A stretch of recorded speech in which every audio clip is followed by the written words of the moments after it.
تاج بوت يعني بلاك مامبا. تاج بوت يعني اول ما اتعرفنا على الشركه ديت كان الفليفر الرئيسي او الفليفر اللي دخلت بيه او الفليفر اللي خلاها تصعد للقمه هو كان بلاك مامبا. الجهاز بتاعنا النهارده هو التي 12000، النسخه المكبره او النسخه المطوله عن التي 4500 باف المتوفر والمنتشر في مصر وكل الدول العربيه. طبعا اللي متابع الاستوريات عارف ان انا بقالي فتره بجربه، فجربت حاجات شدتني وجربت حاجات قفلتني. هنعرف الحاجات دي كلها بعد ما نعمل انبوكسنج للعلبه والجهاز ونشوف تفاصيله واستخداماته، وفي الاخر هقول لك رايي وتشتريه ولا ما تشتريهوش وينفع مين وما ينفعش مين. يلا بينا. وده التاج بوت تي 12000 بتاعنا، بيجي لك 12000 باف 5% نيكوتين يعني 50 نيكوتين. بالنسبه للفليفرات فخلي تقييمها على جنب دلوقتي. الكويل المستخدم معانا هو مش كويل. بص هنتكلم في كام تفاصيل، وهنا كاتب لك العلبه والتفاصيل والاستخدامات. هنا كاتب لك في الجنب عندك اوبشن اون واوف، عندك تايب سي، عندك اي ليكويد اندكتور، عندك باتري اندكتور. يلا بينا نفتح الجهاز ونطلع واحد كده. يا سلام على الروقان، بص المنظر الورقه، بص الجمال، ايه الحلاوه دي يا جدعان. لازقه في الظهر كده مكتوب لك عليها اوت بات مود سويتشنج واستخدامات الزرار والكلام ده. بنرفع الورقه عشان نفتح الاير فلو بتاعنا ونبدا نستعمله. القطعه اللي فوق ديت مدمجه مع الجهاز وليست قطعه خارجيه، يعني مش قطعه تقدر تشيلها او كده، لا هي قطعه مع الجهاز، تحس ان هي معموله باستيك. في الجنب هنا موجود مكان انك تعلق اللينير بتاعك يا معلم زي الفل. شعار التاج بوت تي 12000 واسم الفليفر بتاعنا. الزرار اللي موجود هنا والشاشه ديت هندوس 3 ضغطات على الجهاز، الجهاز هيبدا يفتح معانا. اول ما بيفتح بيظهر لك سعه الليكويد وسعه البطاريه، وبيظهر لك المود اللي انت بتشرب عليه اذا كان نورمال او اذا كان باور. دوسه واحده بتتحكم في مستوى الوات بتاعك، اذا كان 12 واط اذا كان 14 واط. الكويل المستخدم معانا هنا هو 1 اوم، وحجم البطاريه المستخدم هو 600 ملي امبير. اما حجم الليكويد وسعته هي 24 ملي، ونوع الشحن هنا تايب سي. الشاشه المدمجه لعرض المستوى الليكويد ومستوى شحن البطاريه، ودي حاجات رائعه. والألذ مكان اللينير الموجود هنا، ولكن عندنا مشكله معاه. ليه مفيش لينير في العلبه؟ انظمه الاير فلو الموجوده تحت عباره عن 6 كبار و2 صغيرين كده. هو انا هكلمك عنها في تجربتي دلوقتي واقول لك هي عجباني في ايه ومش عجباني في ايه بالظبط. انبهرت قوي في الجهاز بتاعهم الرويال 13000 باف في موضوع ان هم كانوا عاملين لك توباكو كريمي. انا قلت بقى لما افتح الفي سي تي هنا، لان عندهم فليفر في سي تي، فقلنا يلا بينا نجربه. فلما جربت الفليفر انا ما حسيتوش في سي تي، لا جايب فانيليا ولا جايب كاستر ولا جايب توباكو. جايب ايه معانا؟ جايب سكة سيجار على سكة نعناع. انا مش فاهم انتوا يعني مستفيدين ايه؟ ما تقولوا توباكو منت هتبقى ألذ، مع ان المنت مش ظاهر، ولكن هي حتى مش توباكو منت، مشيها سيجار منت هتحسها قوي. اما تجربه النظامين الباور والنورمال فهنبدا دلوقتي نستخدم نفس الجهاز على النورمال، واقول لك رايي فيه واقول لك رايي في الباور، وبعدين نبدا نجرب باقي الفليفرات بتاعتنا، وهنجربها على نظام الباور مش نظام النورمال. ده النظام النورمال. تعال بقى بص على البوف بتاع نظام الباور.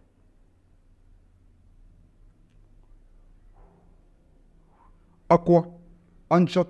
فعلا زرار باور هو رافع لك 2 واط او 3 واط محسوسين في الباف بتاعك. كويل ال 1 بوينت اوم هنا موصلك لمرحله من المتعه من التفصيص مع البورده اللي حاطينها هنا، فمخلياك كل واط انت حاسس بيه. اما بالنسبه للاعداد فكالعاده الديسبوسيبل محدش بيعد وراهم، فان شاء الله يكتبوا مليون باف، ما عنديش اي مشكله في الموضوع دوت. فدي كانت تجربتي للفي سي تي. فخلينا نبدا نجرب معانا الفليفر التاني وهو بلاك مامبا. بالنسبه لي اول جهاز فتحته هو كان البلاك مامبا. متعه، تفاصيل الجهاز، بص تحسه لامع مطفي الجهاز، يعني متعه كده. الجهاز بخشن من ورا، ناعم، 3 4 طبقات خشن مطفي مط ناعم. بص في متعه في مسكه الجهاز، الجهاز ما بيتزحلقش نهائي، وفي نفس الوقت هو مش خشن.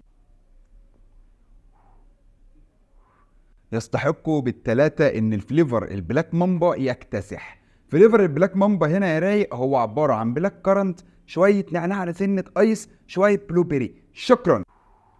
ما اروع البلاك مامبا حرفيا. نيجي بقى لفليفر الكوتون كاندي. كوتون كاندي هو عباره عن غزل البنات. تجربتي ليه كانت اكتر من رائعه، لان الجهاز ده قعد معايا كذا يوم.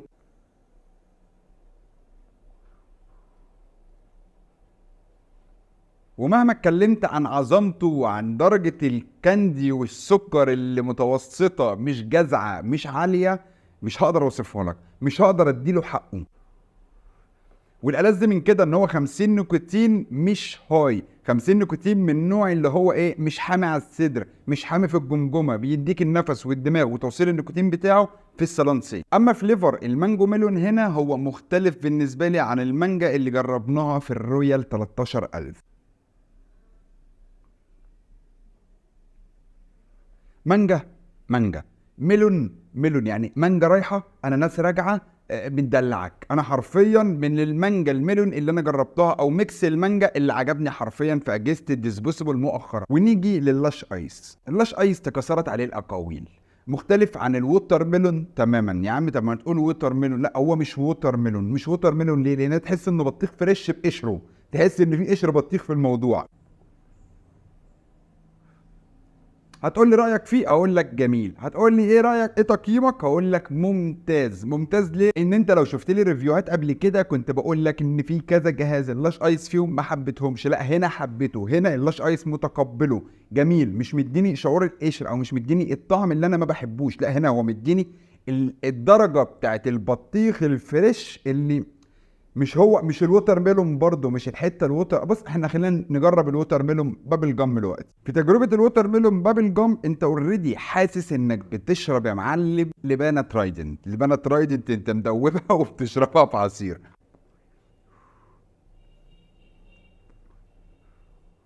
الاتنين نفس اللون، الاتنين نفس الديزاين، نفس كل حاجه. عندنا برضو المانجا ميلون مع الفي سي تي تحسهم نفس الالوان، ما غيروش في الديزاين بتاعها. اما الفليفر اللي انا حبيت اسيبه في اخر الفيديو وهو الدبل ابل شيشه. ليه حبيت اسيبه في اخر الفيديو؟ عشان اقيمه واقارنه بالرويال ال 13000. عايز اعرف هو نفس الليكويد، هل مغيرين فيه حاجه؟ لان هناك عجبني جدا. هناك كان اول مره دبل ابل يبسطني، اول مره دبل ابل مش جازع يمتعني. فعايز اشوف هو هل في اختلاف. يلا بينا. ولا اي اختلاف، حرفيا نفس الليكود اللي حاطينه هناك هو نفس الليكود اللي حاطينه هنا. الناس المحبه للدبل ابل او الناس اللي محبين لفليفرات فيها لدغه الشيشه، فعندكم الدبل ابل شيشه هو افضل اختيار ليك ك ام تي ال. نيجي للحاجات بقى اللي ضايقتني شويه او الحاجات اللي انا مش متفق مع الشركه قوي فيها. اولا عدم وجود اير فلو. كل الشركات دلوقتي بقت تحط لك اير فلو، مستويات، حركات. انتوا هنا مش حاطين لي اير فلو. برضه في الرويال 13000 ما كنتش حاطين اير فلو. اي نعم انا مش متضايق، انا بالنسبه لي هو ده البف اللي انا محتاجه في الام تي ال. او ما بحتاجش اير فلو لما بيكون الكويل 1.0 ويكون الاير فلو بتاعه مظبوط. انا بالنسبه لي تمام التمام. تاني حاجه انت حاطط لي مكان لينير. فين بقى اللينير في العلبه؟ يعني مجرد وجود لينير في العلبه ده هيفيد الشركه في حاجات كتير. اول حاجه هو نوع من نوع الدعايه. تاني حاجه بتجيب الجمهور اللي بيحب يلبس الجهاز ويلبس لينير كده ويدلع نفسه. اعمل لينير بلوجو الشركه بتاعت تاك بوت، حاجه دلع. اما الحاجه الثالثه وهي حجم البطاريه 600 ملي امبير مقارنه بشركات تانية بقت 700 750 ووصلت ل 800 ملي امبير كمان. انما هنا 600 ملي امبير مع وجود كويل 1.0. مش ما حسيتش ان البطاريه اثرت معايا اثناء استخدامي اليومي. الجهاز فضل معايا من اول يوم لحد اخره، وفضل فيه كمان شحن حوالي 30% لان اعتمدت على الجهاز دوت يوم كامل. بالنسبه لتقييمات الفليفرات اللي انت شفتها معايا فهي عباره عن رايي الشخصي، ممكن تعجبك وممكن ما تعجبكش، ممكن تتفق معايا وممكن ما تتفقش. انا ما قلتش على كله حلو وما قلتش على كله وحش. الحاجات اللي عجبتني، الحاجات اللي هي ذوقي انا اتكلمت عنها. شركه تاك بوت النهارده بتقدم لك الجهاز بتاعها التي 12000 داخل 10 فليفرات. فانت في كلتا الحالات هتروح فين؟ هتروح يمين، هتروح شمال، هتشرب التاك بوت. يعني هتشرب التاك بوت. ذوقك الفليفر الفلاني هتلاقيه، ذوقك الفليفر العلاني هتلاقيه. اما انت لو مش متابع الانستجرام فانت فايتك كتير، لان هناك بنجرب الاجهزه قبل ما نعمل لها الريفيو باستمرار. شويه حركات، شويه افشخانات. دمتم صادقين في حبكم ويا رب افضل عند حسن ظنكم. اخوكم الدولي يمسي عليكم. سلام.